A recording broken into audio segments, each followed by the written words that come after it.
गुरु की प्यारी साध संगत जी, राधा स्वामी जी, आज 17 जनवरी को छत्तीसगढ़ के रायपुर में हुजूर जी ने ओपन कार दर्शन दिए और साथ में संगत के सवालों के जवाब दिए। हुजूर जी 9:20 को स्टेज पर आए और उसके बाद पाठी साहब ने आधे घंटे स्टेज पर सत्संग फरमाया। उसके बाद सवाल जवाब शुरू हुए। सबसे पहले सवाल जवाब के दौरान एक भाई ने एक सवाल पूछने से पहले एक छोटी सी कहानी सुनाई। उन्होंने कहा कि एक पिता पुत्र थे, दोनों नियमित रूप से सत्संग में जाया करते थे, लेकिन एक समय ऐसा आया जब पुत्र सत्संग में जाना छोड़ दिया, लेकिन पिता जाते रहे। कुछ समय बाद बेटा खुद ही कहने लगा कि मैं भी सत्संग में चलूंगा। एक दिन सत्संग सुनकर लौटते हुए वो कहता है कि आज सत्संग में सुना कि सभी एक समान है, सब प्रभु के अपने हैं। तो उनकी एक किराने की दुकान थी और दुकान पर अक्सर एक भैंस आकर कुछ न कुछ खा लेती थी। तो वो बच्चा भैंस को नहीं भगा रहा था। तो पिता ने उससे पूछा कि तू भैंस को भगाता क्यों नहीं है? तो बच्चे ने जवाब दिया कि पिताजी, वो कितना ही खा लेगी, सभी तो मालिक के प्यारे हैं। यही बात आज हम सत्संग में सुनकर भी आए हैं। तो इस पर पिता ने कहा कि बेटा, सत्संग की बातों को सत्संग पर ही छोड़ के आया कर। फिर सवाल पूछने वाले ने हुजूर जी से पूछा कि क्या ये पिता की बात सही थी कि सत्संग में जो बातें हम सुनते हैं हमें वहीं छोड़ देनी चाहिए? तो हुजूर जी ने बड़ी प्रेम से फरमाया कि जिस दिन हम परमार्थ को केवल सुनने की चीज नहीं लेकिन मानने की, फॉलो करने की चीज बना लेंगे ना, उसी दिन से हमारा परमार्थ का वास्तविक सफर शुरू हो जाता है। जब हम उनकी शिक्षाओं को अपने व्यवहार में, अपने कर्म में, अपनी सोच में उतारते हैं, तभी उसका सच्चा फल मिलता है। अगर सत्संग सुन के हम ये सोचें कि जब भी सत्संग में जाएंगे और वहाँ पर ही भूल जाएंगे तो कभी भी हमारी तरक्की नहीं होगी। हमें उसी सोच को अपनानी है। हमें बाहर निकलकर उस सोच को अगर हम छोड़ देंगे तो सत्संग में जाने का फायदा ही क्या? फिर उस भाई ने हुजूर से कहा कि हुजूर जी, इसका मतलब साफ है कि उस बच्चे ने जो सत्संग की बात को अपने व्यवहार में उतारा वो सही था और पिता ने उसको व्यवहार में नहीं उतारा। तो हुजूर कहते कि बेटा, हमें किसी की परख नहीं करनी है। हमें ये नहीं देखना कि कौन इन बातों को फॉलो कर रहा है और कौन नहीं। हमें सिर्फ अपने आप को देखना है। हमें अपना बर्तन साफ रखना है जिसमें मैल जमी हुई है। दूसरों की थाली देखने से हमारा काम नहीं बनेगा। फिर एक बहन ने हुजूर से प्रश्न किया कि अगर हमने नाम लिया लेकिन नाम लेने के बाद भी भजन सिमरन नहीं किया तो क्या हमें मुक्ति मिलेगी या हमें फिर से इस 84 के चक्कर में घूमना पड़ेगा? तो अगर हम सिमरन नहीं करते तो हुजूर ने कहा कि बेटा, मुक्ति तो तुम्हें जरूर मिलेगी, इसमें कोई संदेह नहीं है कि मुक्ति नहीं मिलेगी, लेकिन मुक्ति तक पहुंचने के 2 रास्ते हैं। एक रास्ता ये है कि जैसे हम बुलडोजर से बंधे हुए हैं, आगे हम उसके साथ साथ चलेंगे तो सहज रूप से मंजिल तक पहुंच जाएंगे। और दूसरा रास्ता है सिमरन का रास्ता। कहते अगर हम बुलडोजर से बंधे रहे और वो हमें जबरदस्ती खींचे तो हमें दर्द भी होगा, तकलीफ भी होगी और कष्ट भी आएंगे। लेकिन अगर सिमरन करते हुए हम प्रेम से भजन में चले तो हमें किसी तरह का दुख और तकलीफ नहीं आएगा। इसलिए हमें अपने अमल पर ध्यान देना है। भजन सिमरन को अपने जीवन का आधार बनाना है। कहते मालिक हमें जबरदस्ती खींच कर ले जाएगा तो तकलीफ भी होगी और कठिनाइयां भी होंगी, लेकिन अगर हम खुद चलेंगे भजन सिमरन करते हुए तो हमें किसी भी तरह की कठिन परीक्षा से गुजरना नहीं पड़ेगा। फिर एक भाई ने हुजूर से प्रश्न किया कि हमारे लिए परमार्थ ज्यादा जरूरी है या अपना स्वार्थ? तो हुजूर कहते हैं कि बेटा, दोनों बातें हमारे जीवन के लिए जरूरी हैं। अगर परमार्थ के रास्ते पर हम नहीं चले तो स्वार्थ का भी सही मतलब हमें समझ नहीं पाता। स्वार्थ का मतलब ये समझ में इसलिए नहीं आता कि हमारे लिए वास्तव में जरूरी क्या है और क्या नहीं।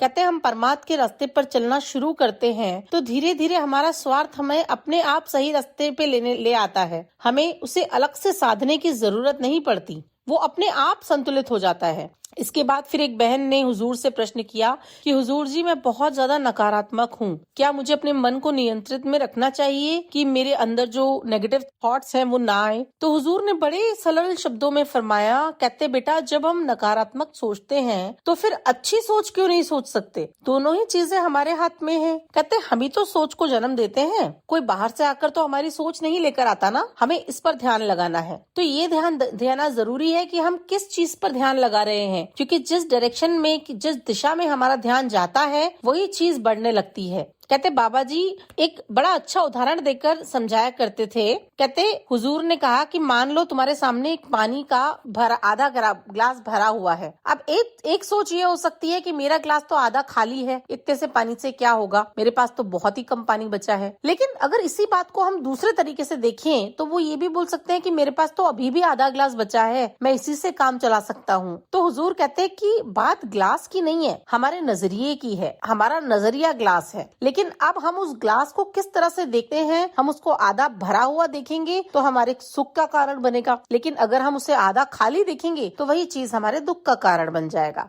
फिर किसी ने हुजूर से प्रश्न किया कि मैं बहुत जल्दी घबरा जाता हूँ, कोई भी स्थिति सामने आती है तो मैं नर्वस हो जाता हूँ और समझ ही नहीं पाता कि मुझे क्या करना चाहिए। तो हुजूर फरमाते, बेटा मैं भी नर्वस हो जाता हूँ। तुम सब ना जब एक साथ मुझसे सवाल जवाब करते हो तो मुझे भी घबराहट होने लगती है कि कौन सा सवाल आएगा और क्या जवाब देना है। तो जैसे ही हुजूर ने ये सवाल किया, ये जवाब दिया तो पूरी पंडाल हंसने लगी। तो संगत फिर जोर जोर से हंसने लगी और हुजूर जी भी खुद को नर्वस मानते हैं। फिर हुजूर जी समझाते कि बेटा हमें हर काम सोच समझ के करना चाहिए, घबराने से कुछ नहीं होता। हमें ये पता होता है कि सही क्या है और गलत क्या है। अगर हम शांति से सहज होकर ये समझ लें कि हमें क्या करना है तो फिर आगे बढ़ने का रास्ता अपने आप आसान हो जाता है। फिर एक भाई ने हुजूर से सवाल किया कि मैं अपने माँ बाप पर गुस्सा कर बैठता हूँ, मन ही मन सोचता भी हूँ कि उनसे तरीके से बात करूँ, अच्छा सा व्यवहार करूँ, फिर भी न जाने क्यों मुझसे ऐसा नहीं हो पाता। हुजूर जी आप मुझे मार्गदर्शन दीजिए। तो हुजूर जी कहते कि बेटा वो तुम्हारे माता पिता हैं, तुम उनके माता पिता नहीं हो, तुम उनके बच्चे हो। हमें हमेशा अपने माँ बाप की कदर करनी चाहिए क्योंकि उनके पास हमसे जिंदगी जीने का बहुत ज्यादा तजुर्बा होता है। हमें उनकी बात को ध्यान से सुनना चाहिए। ये जरूरी नहीं है कि वो जो कहते हैं हम वही बात करें, वही डिसीजन लें। फैसला लेना आपका अधिकार है, उस बात को करना है या नहीं करना ये आपका अधिकार है, लेकिन सुनना बहुत जरूरी है। और अगर आपको अपनी बात रखनी है तो प्रेम से रखिए, हर बात पर गुस्सा करना ठीक नहीं। कहते गुस्सा करेंगे माहौल खराब होगा और जब माहौल बिगड़ेगा तो परेशानी आपको भी होगी और आपके माँ बाप को भी होगी। फिर वही लड़का कहता कि हुजूर जी मैं खुद पर नियंत्रण नहीं रख पाता, मुझसे हर काम में मुझे जल्दबाजी लगी रहती है। तो हुजूर कहते बेटा आजकल हम सबकी यही आदत हो गई है, हम हर काम में जल्दबाजी करने लगे हैं। आजकल के बच्चे माँ बाप की बात सुनना ही नहीं चाहते, उन्हें ये लगता है कि जो काम है वो तुरंत हो जाए। कहते हर काम तुरंत नहीं होता, हर काम को समय चाहिए, जो भी करना है सोच समझ के करना चाहिए। फिर आगे एक बहन ने हुजूर जी से सवाल किया कि हम रोज नाम का सिमरन भी करते हैं, सत्संग भी सुनते हैं और सेवा भी निभा रहे हैं, फिर भी घर में उलझने कम क्यों नहीं हो रही? कभी बच्चों की चिंता होती है, कभी पैसों की तंगी, कभी हमारे खास रिश्तेदारों में भी कड़वाहट आ जाती है। दुखें और तकलीफें लगातार जिंदगी में बनी रहती हैं और हमारा मन हर समय किसी न किसी तकलीफ, किसी न किसी बोझ से दबा रहता है। तो हुजूर फरमाते कि बहन जी नाम कोई जादू की छड़ी नहीं है कि हाथ में ले ली और सब कुछ शांत हो गया। नाम के सहारे इंसान के देखने के तरीके बदल जाते हैं, क्योंकि दुनिया पहले भी वही थी और बाद में भी वही रहेगी, लेकिन नाम सिमरन करने से नजरिया बदलता है। भजन करने वाले के जीवन की परेशानियां जो पहले थी वो आज भी वही आएंगी, लेकिन फर्क इतना रहता है कि वो परेशानियां पहले हमें पहाड़ जैसी लगती थी, लेकिन नाम का सहारा मिलने के बाद वो छोटी लगती है। नाम की ताकत बाहर की परिस्थितियों को नहीं बदल सकती, इंसान का नजरिया बदलता है। फिर वो हर हाल में हर चीज के लिए सकारात्मक सोचने लगता है और हर घटना जो भी जीवन में होती है उसे मालिक की रजा समझकर स्वीकार करने लगता है। कहते अगर इंसान के जीवन में कभी दुख और कष्ट आए ही नहीं तो वो सुख की कीमत समझेगा कैसे? और मालिक जो भी करता है वो हमेशा हमारे भले के लिए ही करता है, चाहे उस समय हमें वो चीज समझ में ना आए, हमें वो चीज बहुत गलत लग रही होती है, लेकिन बाद में हमें ये चीज समझ में आती है। फिर एक भाई ने हुजूर से कहा कि मैं जिस दफ्तर में काम करता हूँ वहाँ बहुत राजनीति है और जो लोग झूठ बोलते हैं, चालाकी करते हैं, वो तरक्की कर जाते हैं और जो लोग ईमानदारी से काम करते हैं वो पीछे रह जाते हैं। तो हुजूर ऐसे माहौल में हमको क्या करना चाहिए? तो हुजूर फरमाते बेटा झूठ की सीढ़ी पर चढ़ना बहुत आसान होता है, वो बहुत ही तेजी से हमें ऊपर लेके जाती है, लेकिन आपको ये पता होगा कि वो सीढ़ी बहुत छोटी होती है। सच की सीढ़ी पर चलना मुश्किल होता है, बहुत मेहनत लगती है, धीरे धीरे ऊंचाई तक पहुंचाती है। इसलिए जो लोग झूठ का सहारा लेकर ऊपर पहुंचते हैं ना, उन्हें चैन की नींद नहीं आती। उनके मन में हर पल ये डर रहता है कि जिस दिन उनका झूठ सामने आ गया उस दिन क्या होगा। और जो लोग सच के रास्ते पे चलते हैं, हो सकता है उनके पास पैसे कम हो, उनके जीवन में फाइनेंशियल प्रॉब्लम हो, दूसरी परेशानियां हो, लेकिन उन्हें सुकून की नींद आती है। कहते हैं इंसान के सामने हमेशा दो रास्ते होते हैं, एक सही और एक गलत। सही रास्ते पर चलना बहुत मुश्किल होता है, बहुत लंबा होता है, लेकिन जीत वहीं होती है। कहते चाहे रास्ता कितना भी लंबा क्यों ना हो, बाबा जी ने भी हमें यही सिखाया है कि परिस्थितियां कैसी भी हो, हालात कितने भी मुश्किल क्यों ना हो, अपने उसूल कभी नहीं छोड़ने चाहिए, क्योंकि वही इंसान की असली पहचान होती है। फिर एक भाई ने सवाल किया कि हुजूर जी, मैं बिजनेस करता हूँ और बिजनेस में झूठ बोलना ही पड़ता है, ये हमारी मजबूरी है कि कभी कभी झूठ बोलना पड़ता है। तो हुजूर फरमाते, बेटा झूठ बोलकर हम दुनिया की नजर से बच जाते हैं, लेकिन उस मालिक की नजर से नहीं बच सकते।